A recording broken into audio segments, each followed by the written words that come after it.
दोस्तों, आज मैं आपको एक ऐसा स्कूल दिखाने वाला हूँ जो स्कूल कम और जन्नत ज़्यादा लगता है। इतना एडवांस स्कूल आपने पहले कभी नहीं देखा होगा। इसका नाम है टोक्यो मेट्रोपॉलिटन हाई स्कूल।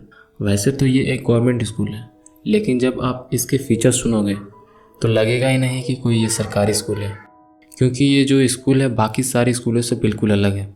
ये तो जैसे पूरी एक दुनिया है जहाँ बच्चों को ग्रॉसरी से लेकर इंटरटेनमेंट तक हर चीज़ मिलती है। और मज़े की बात यह है, हर महीने स्टूडेंट को खर्च करने के लिए कुछ पॉइंट्स मिलते हैं जिन्हें रिडीम करके वो कुछ भी खरीद सकते हैं। अब आप सोच रहे होंगे कि ये स्कूल वाले इतने जेंसर क्यों हैं। तो इनका कहना है कि जो बच्चे इस स्कूल में एडमिशन लेने के लिए इतनी मेहनत करते हैं वो इस पॉइंट्स के पूरे हकदार हैं। तो चलिए मिलवाते हैं आपको इस स्टोरी के मेन कैरेक्टर से, आयाना कोजी क्यूटाका, जो बस में बैठकर अपने नए स्कूल की तरफ जा रहा होता है। और यही एक सवाल उठता है कि आपको सच में लगता है कि इस दुनिया में बराबरी नाम की कोई चीज़ होती है? हर जगह सिर्फ इक्वालिटी की बात होती है, लेकिन हकीकत कुछ और होती है। एक समझदार इंसान ने कहा था, भगवान ने सबको बराबर बनाया, लेकिन जैसे ही हम इस दुनिया में पैदा होते हैं डिफरेंस शुरू हो जाता है। कभी पैसों की वजह से, कभी एजुकेशन की वजह से। सच कहूँ तो इक्वालिटी बस एक छूट है, एक छलावा, और हम पूरी ज़िंदगी इसे एक्सेप्ट नहीं कर पाते। उसी बस में एक बूढ़ी औरत सीट के लिए लोगों से कहती, लेकिन कोई मदद नहीं। काफ़ी देर बाद एक लड़की उसे सीट दे देती। इसके बाद आयाना कोजी स्कूल पहुंचता है, जहां क्लास में सब बच्चे एक दूसरे से अपना इंट्रोडक्शन दे रहे होते हैं। तभी उनकी क्लास टीचर साया चबासीरा आती है और बोलती है, अब से लेकर आपकी ग्रेजुएशन तक मैं ही आपकी क्लास टीचर रहूँगी। आप क्लास कभी चेंज नहीं कर सकते और यहाँ की फैसिलिटीज़ यूज़ करने के लिए पॉइंट्स चाहिए, और इस महीने के लिए आपको 1 लाख पॉइंट्स मिलेंगे। वो ये भी बताती है कि स्कूल स्टूडेंट को उनकी परफॉर्मेंस के बेस पर जज करेगा। इसके बाद आयाना कोजी कुछ ग्रॉसरी खरीदता है और सोचता है, अगर गवर्नमेंट हर बच्चे को 1 लाख पॉइंट्स दे रही है तो साल भर में ये कितने करोड़ खर्च हो रहे होंगे। क्या सच में सरकार के पास इतना पैसा है? वहाँ उसकी मुलाकात होती है अपनी क्लासमेट सुजुने हिरोकिटा से। वह बोलता है, अब जब हम क्लासमेट हैं और अगले 3 साल तक साथ बैठने वाले हैं तो क्या तुम अपना नाम नहीं बताओगी?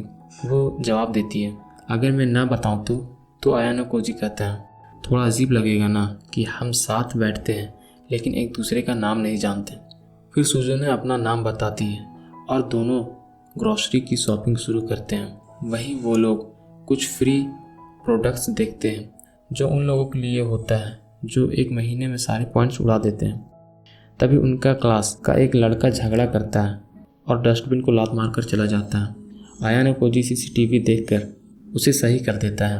अब सब बच्चे अपने पॉइंट्स खर्च करके मज़े ले रहे होते हैं। तभी कुशीदा आती है जिससे आयाना कोजी बस में मिल। वो कहती है कि वो सुजुनो से दोस्ती करना चाहती है और कोजी से हेल्प मांग। कोजी सुजुनो को कॉफ़ी पर चलने के लिए कहता है, मेरे कोई दोस्त नहीं है और वे शॉप ऐसी है जहाँ ज़्यादातर लड़कियाँ जाती हैं। मुझे लगेगा जैसे मेरी नो एंट्री है, तो साथ चलोगे? सुजुने पहले मना करती है, फिर वो दोनों साथ चले जाते हैं। वहाँ कुशीदा भी पहुँच जाती है और ऐसे एक्ट करती है जैसे ये सब अचानक हो गया। सुजुने कहती है, मुझे कुछ गड़बड़ लग रही है, जब हम पहुँचे ही हैं तब सीट खाली कैसे हो गई? तब कोजी कहता है, सॉरी, ये हमारी प्लानिंग थी। इसके बाद कुशीदा दोस्ती की बात करती है, लेकिन सुजुने मना कर देती है। कोजी कहता है, ऐसे मत करो वरना 3 साल अकेले ही रह जाओगी। तो सुजुने बोलती है, मुझे फ़र्क नहीं पड़ता, मैं पिछले 9 साल से अकेली हूँ। दिन बीतते जाते हैं। क्लास के बच्चे पढ़ाई पर ध्यान नहीं देते, टीचर भी कुछ नहीं कहती। लेकिन जैसे ही अगला महीना शुरू होता है किसी को भी पॉइंट्स नहीं मिलते।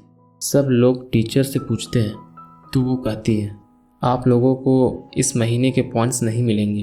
पहले महीने में आपने बहुत सारे रूल्स तोड़े हैं। स्कूल आपके बिहेवियर और परफॉर्मेंस के बेस पर पॉइंट्स देता है। सभी लोग शॉक में आ जाते हैं। टीचर कहती है, तुम्हें लगता था कि ये पॉइंट्स ऐसे ही दिए जाते हैं? तुमने एक बार भी नहीं, अब भुगतो और जान लो तुम सब एक कचरा हो। फिर